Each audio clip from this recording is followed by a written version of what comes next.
Ang nakatagong sakit ng Taurus, bakit sila nagdurusa sa katahimikan? May mga taong mukhang hindi matitinag. Yung mga nananatiling kalmado kahit ang iba'y nagpapanik.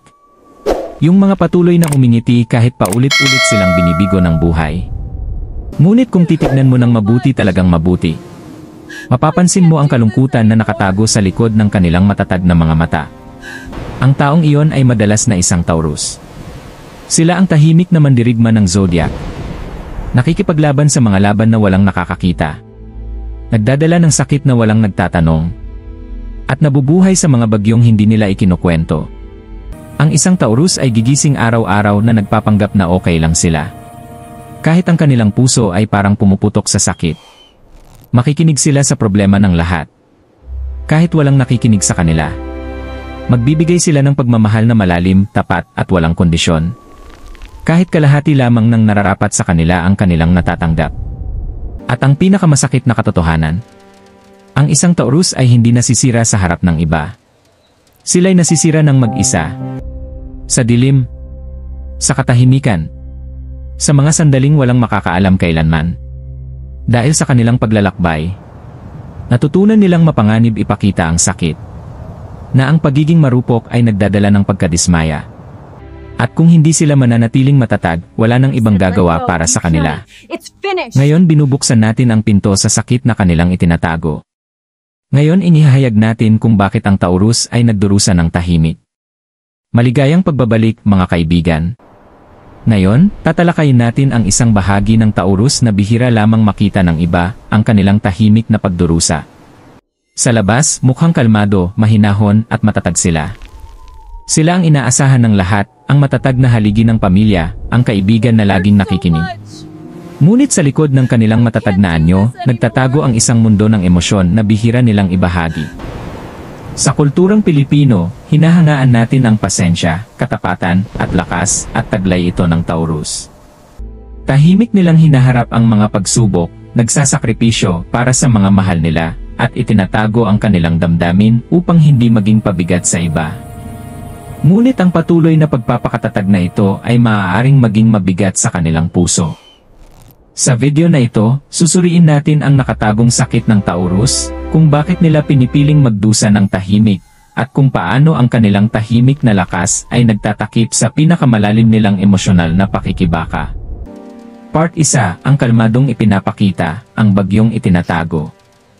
Madalas na hindi nauunawaan ng Taurus.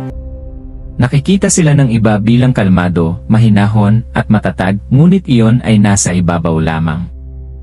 Sa likod ng kanilang maayos na anyo, may isang bagyong tahimik na nagdangalit, nakatago sa mundo. Ang kanilang kalmadong mukha ay hindi kahinaan, at hindi rin kawalang interes. Ito ay isang maingat na itinayong panangga, paraan upang harapin ang buhay nang hindi ibinubunyag ang matitinding emosyon na kanilang kinatatakutan na maaaring pagsamantalahan o baliwalain ng iba. Isipin ang isang tipikal na pagtitipon ng pamilyang Pilipino. Habang ang lahat ay natatawa, nagtatalo, o nagbabahagi ng kanilang mga problema, tahimik na nagmamasid ang Taurus. Tumango sila, umiti, at nakikibahagi ng sapat upang makihalo, habang bitbit ang bigat na hindi napapansin ng iba. Tinitiis nila ang maliliit na abala, pusong sugatan, at pagkabigo ng hindi nagrereklamo, dahil ang pagpapakita ng kanilang pakikibaka ay tila makasarili o delikado. Sa kanilang isip, ang pagiging matatag ay isang responsibilidad, hindi isang pagpipilian. Ang patuloy na pagkontrol sa sarili ay nagiging ugali mula pagkabata. Maraming batang Taurus ang tinuturuan, direkta man o didirekta, na ang emosyon ay kailangang pamahalaan. Natututo silang tiisin ang alitan, pigilan ang galit, at itago ang kanilang mga luha. Sa paglipas ng panahon, nagiging halos hindi nakikitang kuta ito, na nagpoprotekta sa kanila, ngunit nag-iisa rin sa kanila. Hanga ang mga tao sa kanilang pasensya, ngunit kakaunti lamang ang nakakaalam na may kapalit ito, kalungkutan, hindi na ipahayag na pagkabigo, at tahimik na pagdurusa. Kahit sa kanilang mga relasyon, pinananatili ng Taurus ang kalmadong anyong ito. Hindi sila basta umaalis sa gitna ng pagtatalo, hindi sila sumisigaw o gumagawa ng dramatikong eksena. Sa halip, nagwi-withdraw sila sa emosyon, tahimik na pinoproseso ang kanilang damdamin sa loob. Hindi ibig sabihin nito na hindi sila nakararamdam ng malalim, sa kabaligtaran, nadarama ng Taurus ang lahat ng matindi. Pag-ibig, lungkot, galit, pagkabigo, lahat ng emosyon ay lumalaki sa loob, ngunit bihira itong ipakita sa labas. Makakaugnay dito ang mga Pilipino. Sa ating kultura, ang pagpapahayag ng sakit ng lantaran ay kadalasang nakikita bilang kahinaan, lalo na sa mga inaasahang panatilihing matatag ang pamilya o mapanatili ang dignidad. Natural na isinasaayos ng Taurus ang ideal na ito ng kultura. Ang kanilang lakas ay nagiging regalo at sumpa. Umaasa ang iba sa kanila nang hindi alam na ang kanilang kalmadong anyo ay nagtago ng emosyonal na pagod. Sila ang kaibigang nakikinig sa problema ng lahat, ngunit hindi ibinabahagi ang sarili, ang kapatid na tahimik na nagsasakripisyo, ang kasintahan na tahimik na nagpapatawad. Ngunit sa kabila ng lahat ng kanilang pasensya, may tahimik silang pagnanasa. Nais ng Taurus na may makapansin sa kanilang tahimik na pakikibaka, na may magtanong nang hindi nila kailangang ipaliwanag. Nais nila ng empatya, isang maliit na pagkilala na kahit ang matatag ay nangangailangan ng pangangalaga.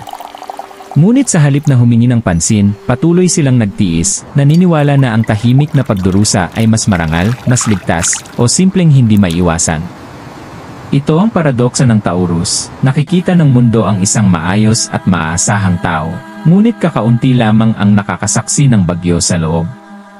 Ang kanilang kalmado ay hindi kawalan ng damdamin, ito ay mastery ng pagpipigil. At habang pinoprotektahan sila ng pagpipigil, lalo nitong pinalalalim ang agwat sa pagitan ng pananaw ng mundo at kanilang panloob na realidad. Para sa mga Pilipinong manonood, malalim ang ugnayang ito. Marami sa atin ang lumaki na tinuturuan na pigilan ang emosyon, manatiling matatag para sa pamilya, o unahin ang iba. Pinapakita ng Taurus ang pakikibakang ito sa pinakapayak na anyo. Ang kanilang kwento ay hindi lamang tungkol sa astrolohiya, ito ay tungkol sa sinumang nagtatago ng kanilang sakit upang mabuhay, magmahal, at magprotekta. At habang nagpapatuloy tayo, makikita natin kung paano ang kalmadong panlabas na ito, bagaman kahanga-hanga, ay simula pa lamang ng kanilang paglalakbay. Sa likod nito matatagpuan ang pinagmulan ng kanilang sakit, ang mga sandali na natutunan nilang magdusa ng tahimik, at ang pag-ibig at pusong nasasaktan na tahimik nilang dinadala. Part 2, kung saan nagsisimula ang sakit. Ang sakit ng isang Taurus ay hindi nagsisimula sa pagtanda, nagsisimula ito bago pa man mapansin ng iba. Mula pagkabata, madalas natututo ang Taurus na delikado ang pagpapahayag ng damdamin ng lantaran. Maaaring sabihin sa kanila, direkta man o didirekta, na maging matatag ka, itigil ang pag-iyak, o huwag maging dramatiko. Kahit ang maliliit na pagkabigo ay nagtuturo sa kanila na mapanganib ang pagiging marupok, at mas ligtas ang manatiling tahimik. Ang aral na ito ay tumitimo ng malalim, hinuhubog ang kanilang personalidad at mga emosyonal na gawi. Sa mga pamilyang Pilipino, kung saan pinapahalagahan ang katatagan at pasensya, lalo pang tumitindi ang ganitong inaasahan. Maaaring lumaki ang batang Taurus na tumutulong sa mga kapatid, nagdadala ng responsibilidad sa pamilya, o tahimik na nag-aayos ng mga problemang hindi pinapansin ng iba. Tinitiis nila ang tensyon, pagkabigo, at frustrasyon ng walang reklamo. Hanga ang iba sa kanilang pagiging maaasahan, ngunit kakaunti ang nakakaunawa sa emosyonal na kapalit nito. Sa paglipas ng panahon, ang patuloy na pagsupil sa damdamin ay nagiging pangkaraniwan, ang sakit ay nagiging hindi nakikita, kahit sa kanilang sarili. Madalas din na nagbibigay ang Taurus ng higit pa sa kanilang natatanggap. Walang kapantay ang kanilang katapatan. Lubos silang namumuhunan sa relasyon, pagkakaibigan, at ugnayan sa pamilya, kadalasan inuuna ang iba bago ang sarili. Habang ang ganitong kabutihan ay nakaka-earn ng respeto, nagbubukas din ito ng pinto sa tahimik na pagdurusa. Kapag ang kanilang pagmamahal o dedikasyon ay hindi pinapahalagahan, o kapag ang inaasahan ay lumalagpas sa kanilang kakayahan, hindi sumisigaw ang Taurus, ini-internalize nila ang sakit. Tahimik silang nagdurusa, itinatago ang kanilang pagkabigo sa likod ng kalmadong mata at mahinahong ngiti. Ang mga simula ng kanilang emosyonal na pag-iisa ay madalas lumalago sa kabataan. Habang nabubuo ang mga pagkakaibigan, napapansin ng Taurus na ang iba ay malayang nagpapahayag ng galit, selos, o pagkabigo, samantalang sila ay nahihirapang ilabas ang sariling damdamin. Maaari nilang maramdaman na hindi sila nauunawaan o pinapahalagahan, ngunit sa halip na harapin ito, lalo silang nagwi-withdraw sa sarili. Natutunan nilang mas ligtas ang pagiging tahimik kaysa ilagay ang sarili sa panganib ng rejection, pagtawa, o alitan. Nagiging nakaugalian ang pattern nito, habang mas nagbibigay sila ng walang reklamo, mas lumalalim ang kanilang pribadong sakit. Madalas pinalalala ng mga karanasan sa pag-ibig ang maagang sakit na ito. Malalim at buong puso ang pag-ibig ng Taurus, ngunit minsan ang kanilang katapatan at pasensya ay nagagamit lamang. Maaaring tahimik na tiisin ng isang Pilipinong Taurus sa pag-ibig ang emosyonal na kapabayaan o hindi balancing effort, naniniwala na ang pag-ibig ay nangangailangan ng sakripisyo. Itinatago nila ang damdamin, umaasang sa huli ay mapapansin ang kanilang debosyon. Kapag hindi ito nangyari, mas matindi ang sakit, dahil nararamdaman nila ito ng tahimik, sa loob, at malalim. Kahit sa profesional na buhay, natututo ang Taurus na pasanin ang bigat ng mag-isa. Maaasahan, masipag, at matiisin sila, mga katangiang nagbibigay respeto, ngunit nagiging marupok din maaaring labis umasa sa kanila ang mga katrabaho, kaibigan, o kahit pamilya, nang hindi alam ang emosyonal na pagod na dulot nito. At bihira silang magreklamo. Nanatiling nakatago ang kanilang pagdurusa, hindi nakikita ang kanilang pagkaubos. Ngayon, malinaw na kung bakit tahimik na nagdurusa ang Taurus. Mula pagkabata hanggang pagtanda, na ituturo sa kanila ang pagsupil ng damdamin, pagprioridad sa iba, at tahimik na pagtitiis sa mga pagsubok. Ang kanilang pasensya at katapatan, bagaman kahanga-hanga, ay nagiging pinagmumulan ng nakatabong sakit. Hanga ang mundo sa kalmadong, maaasahang anyo, ngunit kakaunti ang nakakaunawa sa bagyo sa loob. Malalim ang ugnayan nito sa mga Pilipino. Marami sa atin ang lumaki na natutong tahimik na magsakripisyo, magtiis sa pasanin ng walang reklamo, at pahalagahan ang pasensya higit sa pagpapahayag ng sarili. Pinapakita ng Taurus ang karanasang ito sa pinakapayak na anyo, ginagawang isang defining trait ang tahimik na pagtitiis. Ngunit sa ilalim ng ibabaw, ang tahimik na pagtitiis ay may malalim na emosyonal na kapalit. Hinuhubog nito ang kanilang pagpapahalaga sa sarili, relasyon, at panloob na mundo sa paraang bihira lamang napapansin. Sa pagpapatuloy natin, susuriin natin kung paano tahimik na nagpapahayag ng pagmamahal ang Taurus, kung paano naapektuhan ng kanilang tahimik na pagdurusa ang relasyon. At bakit kadalasan hindi napapansin ang kanilang sakit kahit ng pinakamalalapit sa kanila. Mula sa mga aral ng pagkabata hanggang sa pusong nasasaktan sa pagtanda, ang nakatagong sakit ng Taurus ay kwento ng tahimik na pagtitiis, malalim na katapatan, at hindi na ipapahayag na damdamin. Isang emosyonal na paglalakbay na sumasalamin sa maraming buhay, lalo na dito sa kontekstong Pilipino. Part 3, paano magmahal ang Taurus, malalim, tapat, at tahimik. Pagdating sa pag-ibig, kakaiba ang Taurus kumpara sa ibang zodiac signs. Ang kanilang debosyon ay malalim, tahimik, at hindi matitinag, parang ilog na dumadaloy sa ilalim ng ibabaw, hindi nakikita ngunit hindi mapipigilan. Hindi sila basta-basta umiibig, kapag nag-commit sila, buong puso ang ibinibigay. Para sa isang Pilipinong Taurus, ang pag-ibig ay hindi lamang damdamin, ito ay pangako, responsibilidad, at tahimik na panata na poprotektahan at aalagaan nila ang taong mahal nila, gaano man kalaki ang sakripisyo. Hindi ipinapakita ng Taurus ang kanilang puso sa lahat. Hindi sila gumagawa ng malalaking dramatikong kilos o maingay na deklarasyon. Sa halip, ipinapakita nila ang pagmamahal sa pamamagitan ng aksyon, nananatili sa tabi mo sa oras ng hirap, maingat na nakikinig sa iyong mga problema, nagsasakripisyo ng walang reklamo, at tahimik na pinapasan ang iyong pasanin na parabang kanila rin ito.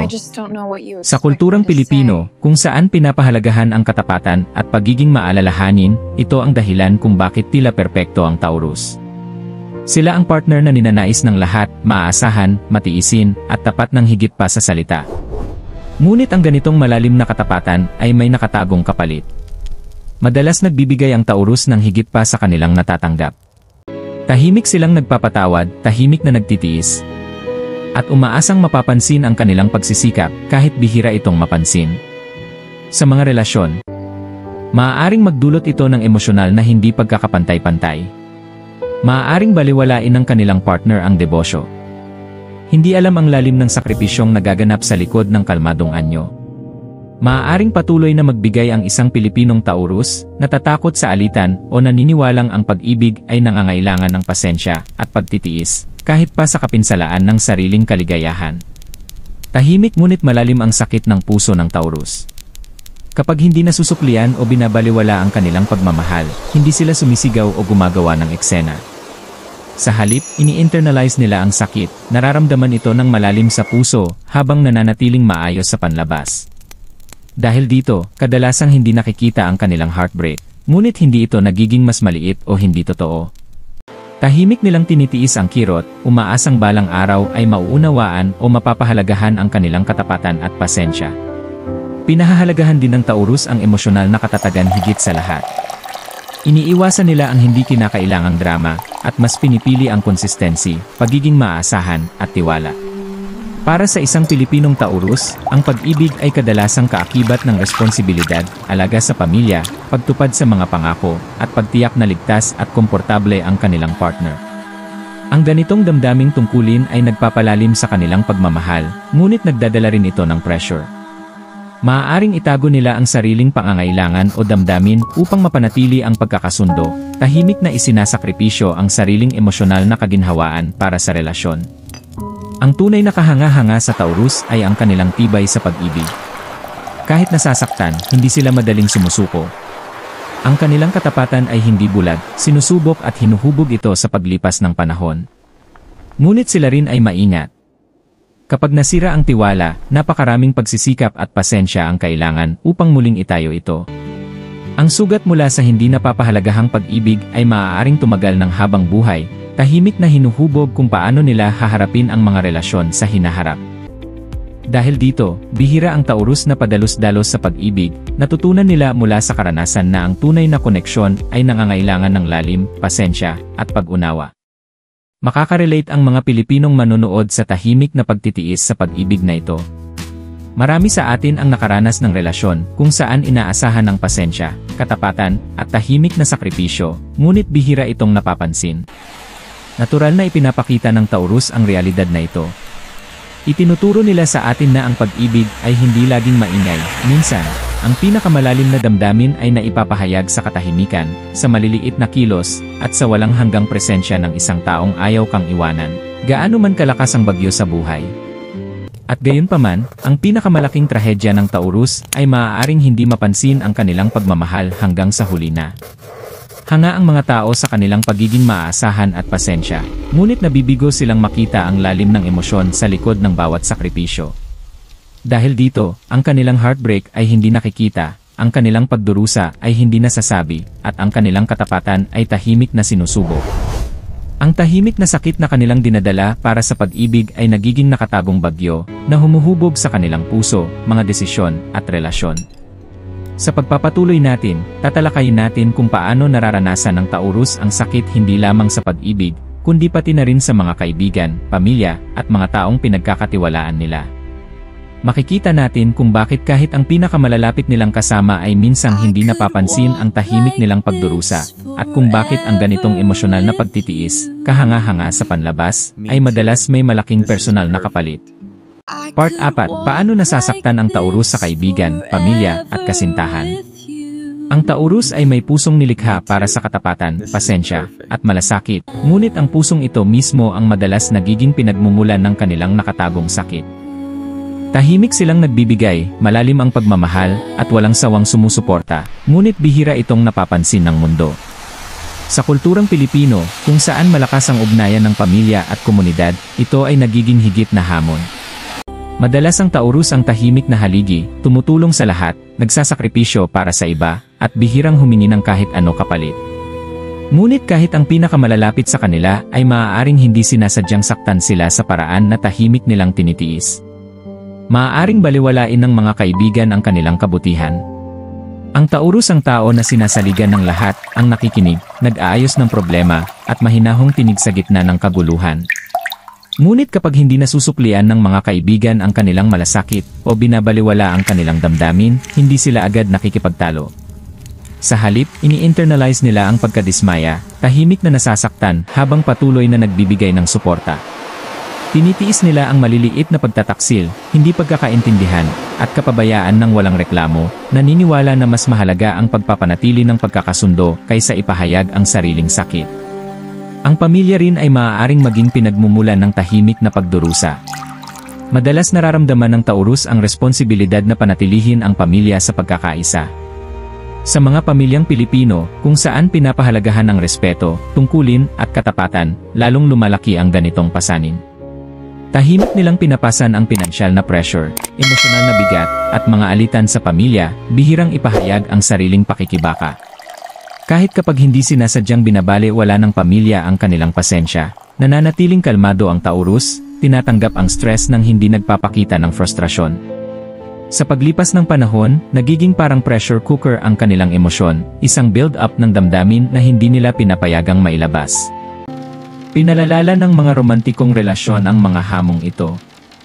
Ang Taurus ay nananatiling tapat kahit lampas na sa panahon na hindi na pinahahalagahan sila ng partner. Maaaring tiisin nila ang emosyonal na kapabayaan, hindi pantay na effort, o hindi na ipapahayag na sama ng loob, umaasang balang araw ay mapapansin ang kanilang pasensya at katapatan. Para sa isang Pilipinong Taurus, maaaring maramdaman din nila ang pressure ng kultura na panatilihin ang relasyon, iwasan ang pagtatalo, at tahimik na tiisin ang heartbreak. Ang kanilang pagmamahal ay palagian, ngunit kapag hindi nasusuklian, nagiging tahimik na pahirap, sakit na bihira nilang ipahayag ng malakas. Kahit ang maliliit na pagtataksil o sirang pangako ay tumitimo ng malalim. Malalim nararamdaman ng Taurus ang pagkadismaya, ngunit hindi nagrereklamo. Ang nakalimutang commitment, pabaya na salita, o maliit na pagkakamali mula sa isang mahal sa buhay ay maaaring manatili sa kanilang puso ng araw, linggo, o kahit taon. Ini-internalize nila ang sakit, iniisip ang halaga nila, ang inaasahan nila, at ang balanse sa pagitan ng pag-ibig at pagpapahalaga sa sarili. Ang kanilang pagdurusa ay hindi nakikita ng mundo, ngunit hinuhubog nito ang bawat relasyon sa hinaharap, bawat kilos ng pagtitiwala, at bawat pagpapakita ng katapatan. Ang trahedya ay ang tahimik na pagtitiis ng Taurus ay kadalasang nagiging dahilan para patuloy silang samantalahin ng iba. Ang kanilang pasensya at katapatan ay nagiging palpak na palagay na kahinaan, samantalang sa katotohanan, ito ay tanda ng malalim na emosyonal na talino at panloob na lakas. Maagang natutunan ng Taurus na ang pagpapakita ng sakit ng lantaran ay maaaring magdulot ng alitan o pagkadismaya, kaya pinipili nila ang katahimikan.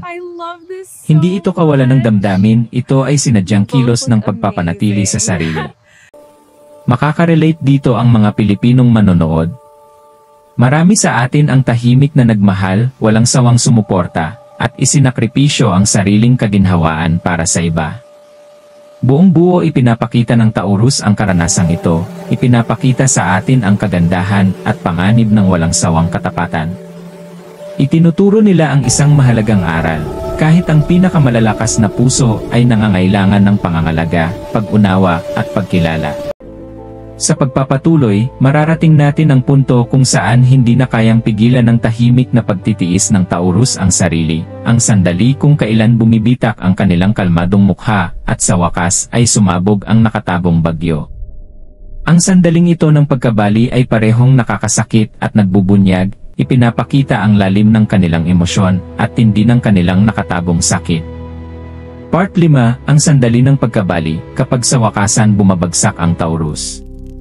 Walang sinumang tao ang kayang magdala ng walang katapusang bigat nang hindi natatapos sa isang sandali ng pagkabali. At ang Taurus ay hindi eksepsyon. Ang kanilang kalmado at matiisin na anyo ay maaaring mukhang matatag, ngunit sa ilalim nito ay pusong tahimik na nagtitiis ng hindi mabilang na pakikibaka. Bawat pagkabigo, hindi nasabi na sakit, at emosyonal na pasanin ay unti-unting naiipon, parang tubig na dahan-dahang pumupuno sa isang nakatabong silid. Sa kalaunan, kahit ang pinakamatatag na Taurus ay kailangang harapin ang hangganan ng kanilang pagtitiis. Para sa isang Taurus, ang sandali ng pagkabali ay kadalasang dumarating ng hindi inaasahan. Maaaring ito ay kapag niloko sila ng isang pinagkakatiwalaang kaibigan, binalewala ng isang miyembro ng pamilya ang kanilang sakripisyo, o hindi pinapansin ng kanilang kasintahan ang walang sawang pagmamahal nila. Kahit maliliit na kilos ay maaaring magsilbing trigger, dahil ang bigat na tahimik nilang dinadala ay lalo lamang tumitindi sa bawat baliwalain na detalye. Ang isang Pilipinong Taurus, lalo na, ay madalas na tinatago ang emosyon dahil sa kulturang nagtataguyod ng pasensya at tibay. Ngunit sa kalooban, ang pressure ay dahan-dahang lumalaki hanggang sa hindi na ito mapigilan. Kapag dumating ang sandaling ito, maaaring hindi sumabog ang Taurus sa dramatikong galit o pagtatalo. Sa halip, ang kanilang kalungkutan, frustrasyon, at emosyonal na pagkaubos ay ipinapakita sa pamamagitan ng tahimik na pag-i-withdraw, mga gabi ng pag-iyak ng mag-isa, o biglaang pagpapakita ng kahinaan. Para sa mga nakasaksi, ito ay isang bihira at matinding sulyap sa mundo na karaniwan nilang tinatago. Ang lakas at kalmadong hinahangaan ng lahat ay nagbibigay daan sa purong katapatan, ang sakit na tahimik nilang dinadala ay sa wakas ay nagiging nakikita. Ang sandaling ito ng pagkabali ay hindi tanda ng kahinaan, sa halip, ito ay isang paglaya, isang kinakailangang pagbubuhos ng damdaming matagal ng tinatago. Kapag pinayagan nila ang sarili na maramdaman ng buo, nagsisimula ang Taurus na iproseso ang sakit, harapin ang kanilang mga hangganan, at kilalanin ang emosyonal na kapalit ng kanilang tahimik na pagtitiis. Isa itong transformative na sandali, na nagtuturo sa kanila ng kahalagahan ng pagpapahayag ng damdamin, paghahanap ng suporta, at pagpapahalaga sa sariling emosyonal na kalusugan. Makaka-relate ang mga Pilipinong manonood, marami sa atin ang nakaranas ng mga sandaling nasubok ang ating pasensya, at pagtitiis ng lampas sa kapasidad. Ang sandali ng pagkabali ng Taurus ay nagpapaalala sa atin na kahit ang pinakamalalakas, at pinakamaayos na individual ay may hangganan, at ang pagtanggap sa hangganang iyon ay isang mahalagang hakbang patungo sa paggaling at pagpapahalaga sa sarili. Part 6. Paano gumagaling ang Taurus mula sa emosyonal na sakit? Ang paggaling para sa isang Taurus ay hindi instant. Isa itong mabagal at sinadyang proseso na nangangailangan ng oras, pagmumuni-muni at tahimik na tibay. Matapos ang maraming taon ng pagsupil sa damdamin, tahimik na pagtitiis sa pagkabigo, at walang sawang pagbibigay ng walang inaasahang kapalit, kailangang matutunan ng Taurus na muling kumonekta sa kanilang sarili. Kailangan nila ng espasyo upang maramdaman, iproseso, at pakawalan ang sakit na matagal nang nakulong sa loob. Madalas na tumitingin sa loob ng sarili ang mga Pilipinong Taurus sa yugto ng paggaling na ito. Hinahanap nila ang katahimikan, maaaring sa isang tahimik na gabi sa bahay, naglalakad ng mag-isa sa kalikasan, o sa mga sandaling nagjo-journal ng kanilang mga iniisip. Pinagninilayan nila ang mga relasyon, responsibilidad, at sitwasyong nagdulot ng sakit, natututo silang tukuyin ang mga pattern at kilalanin kung saan nalabag ang kanilang hangganan. Ang ganitong self-awareness ay nagiging pundasyon ng emosyonal na lakas, mas matatag kaysa sa kalmadong anyo na ipinakita nila sa mundo. Kasama rin sa paggaling ang pagtatakda ng hangganan. Natututo ang Taurus na ang katahimikan ay hindi dapat gamitin bilang kasangkapan para tiisin ang maling pagtrato. Nagsisimula silang unahin ang kanilang emosyonal na kalusugan, marunong magsabi ng hindi kapag kinakailangan, at lumayo sa mga tao o sitwasyon na nagpapabigat sa kanila. Makaka-relate ang mga Pilipinong manonood dito, kadalasan mahirap magpahayag ng sarili sa kulturang pinapahalagahan ang sakripisyo at katapatan. Ngunit para sa Taurus, mahalaga ang mga hangganang ito upang protektahan ang kanilang puso mula sa karagdagang tahimik na pagdurusa. Ang paggaling ay tungkol din sa muling pagtuklas ng kagalakan at pagpapahalaga sa sarili. Nakakahanap ng kapayapaan ang Taurus sa mga simpleng kasiyahan, paglalaan ng oras sa mga mahal sa buhay na tunay na nagmamalasakit, pag-aalaga sa kanilang hilig, o pakikipag-ugnayan sa kalikasan. Natututo silang ibigay sa sarili ang parehong katapatan at pagmamahal na palaging ibinibigay nila sa iba. Sa pamamagitan ng pasensya, pagmumuni-muni, at pangangalaga sa sarili, dahan-dahang nagiging buo at matatag ang puso ng Taurus, ginagalang ang parehong lakas at kahinaan.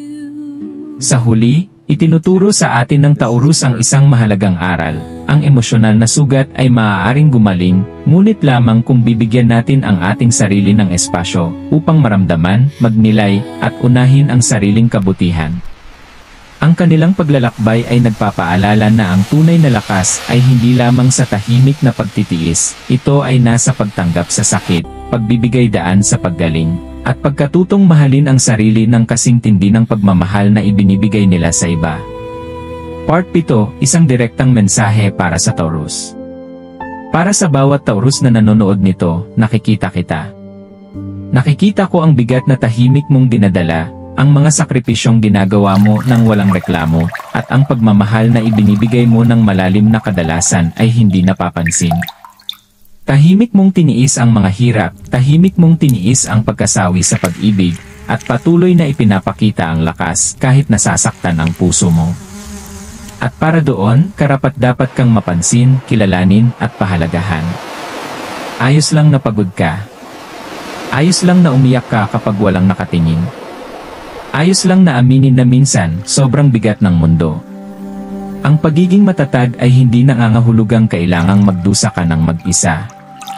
Ang tunay mong lakas ay hindi sa pagtatago ng sakit, kundi sa pagpapahintulot sa sarili na harapin ito, maramdaman ito, at gumaling mula rito. Napakarami mo nang ibinigay na pagmamahal, pasensya, at katapatan na minsan parang kakaunti na lang ang natitira para sa sarili mo. Tandaan, Taurus, mahalaga ang iyong pangangailangan. Mahalaga ang iyong damdamin. Hindi mo kailangang maging perpekto, hindi matitinag o laging matiisin. Tao lang ang magmahal, magkamali at humingi ng suporta. Pilipinong Taurus, alamin mo ito, ang tahimik mong pagtitiis ay isang biyaya, ngunit hindi nito tinutukoy ang iyong halaga. Ang puso mo, na marupok ngunit matatag, ay karapat-dapat sa pangangalaga at pag-unawa. Hayaan mong alagaan ka gaya ng pag-aalaga mo sa iba. Hayaan mong aliwin ka, suportahan ka, at mahalin walang kondisyon, walang inaasahan. Higit sa lahat, tandaan, ang pagdurusa ng tahimik ay hindi isang pangangailangan sa buhay. Pinahihintulutan kang magsalita, magpahayag, magpakawala, at unahin ang iyong sariling kabutihan. Maaaring hindi palaging mapansin ng mundo ang iyong mga pakikibaka, ngunit may kapangyarihan kang igalang ang sariling puso. Me too. Yakapin ito, It means protektahan ito, at alamin na ang iyong paglalakbay, ang iyong sakit, at ang iyong lakas ay tunay at mahalaga. Hindi ka nag-iisa. Part 8, Panawagan Outro. Kung ikaw ay isang Taurus na nanonood nito, o kung kilala mo ang isang tao na may ganitong tahimik na pakikibaka, maglaan ng sandali upang magnilay. Maaaring pinapasan ka na ng buhay ng sobrang bigat, pinipilit na manatiling tahimik, at tiisin ng mag-isa, ngunit hindi mo na kailangang gawin yon. Ayos lang humingi ng tulong, umasa sa iba, at hayaan na makita ang iyong damdamin. Mahalaga ang iyong emosyon, karapat-dapat ang iyong puso sa pangangalaga, at ang iyong lakas ay hindi lamang dahil sa pagtitiis mo ng tahimik, kundi dahil pinipili mong gumaling at lumago. Para sa lahat ng nanonood, tandaan ito, sa likod ng kalmadong anyo at tahimik na ngiti, maraming tao ang lumalaban sa mga laban na hindi mo nakikita. Maging mabait, maging matiisin, at pansinin ang tahimik na pakikibaka ng mga tao sa paligid mo. Isang simpleng salita, yakap, o tanungin kung tunay na kumusta ang isang tao ay maaaring magdala ng malaking pagbabago. I love this so Gusto naming marinig ang inyong kwento. You both look Ibahagi sa amazing. comments, nakita mo na ba ang isang Taurus na tahimik na nagdurusa? O ikaw ba mismo ay Taurus na nagdala ng bigat ng nakatagong sakit? Maaaring magbigay inspirasyon ang inyong kwento sa iba upang kilalanin ang kanilang damdamin at yakapin ang paggaling. Huwag kalimutan mag-like, share, at subscribe para sa higit pang mga video tungkol sa emosyon, relasyon, at mga nakatagong katotohanan ng buhay.